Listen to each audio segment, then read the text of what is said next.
दोस्तों जी अनमोल सीरियल तेरा मेरा नाता कोई के आज रात के एपिसोड में हमें दिखाया जाएगा कि नील ज़बरदस्ती चाहत से कह रहा होता है कि ये पत्थर मारो और उसे अपने बाबा के किसी चीज़ पर वो पत्थर मारने के लिए कह रहा होता है। लेकिन चाहत वो पत्थर मारने के बजाय खुद के पैर पर ही वो पत्थर मार लेती है।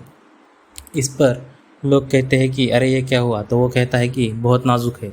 इसके ऊपर वो फिर से कहता है कि कोई बात नहीं, हम फिर से मारेंगे। चाहत उसी की तरफ देख रही होती है, लेकिन तभी व्यास जी कहते हैं कि नहीं, इसकी कोई ज़रूरत नहीं है, और दूसरों को कहते हैं कि जाओ बहू को अंदर ले जाओ। इसके बाद तभी माँ कहने लगती है कि अब ये रहेगी कहाँ।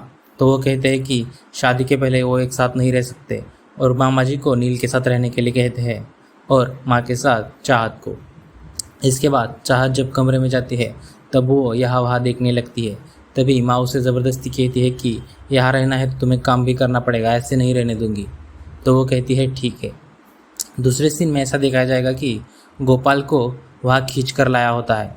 उसे आलोक बहुत ज़ोर से मार रहा होता है और दूसरे लोग भी मार रहे होते हैं। वो उससे पूछ रहे होते हैं कि बताओ कहाँ है उसकी बेटी डॉक्टर की। तो इसके ऊपर व्यास जी का गुस्सा 7वें आसमान पर चला जाता है। वो भी उससे वही पूछने लगता है, लेकिन वो कहता है कि मैं सच कह रहा हूँ, मुझे कुछ भी मालूम नहीं है।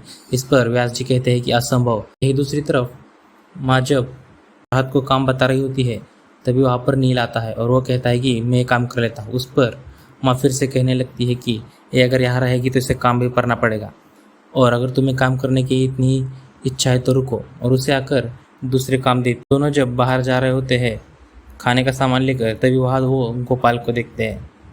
गोपाल जब चाहत को देखता है तो चाहत और नील दोनों ही घबरा जाते हैं।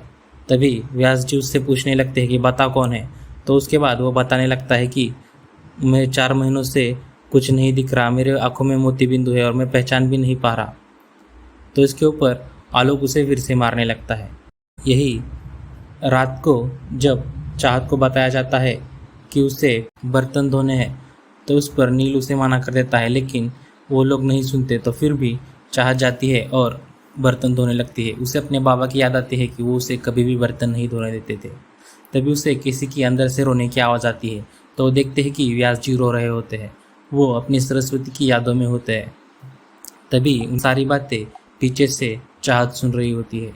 तो चाहत क्या करती है, जाती है और एक रुमाल लेती है जो सरस्वती का था, वो लेती है और चुपके से उनके बाजू में रख देती है। और व्यास जी वो देखकर और भी रोने लगते हैं और उसे अपने पास कर लेते हैं, और प्रोमो यही ख़त्म हो जाता है। दोस्तों बिना बोले हमारे चैनल को सब्सक्राइब कीजिए और वीडियो को लाइक कीजिए और कमेंट में बताइए आपको एपिसोड कैसा लगा।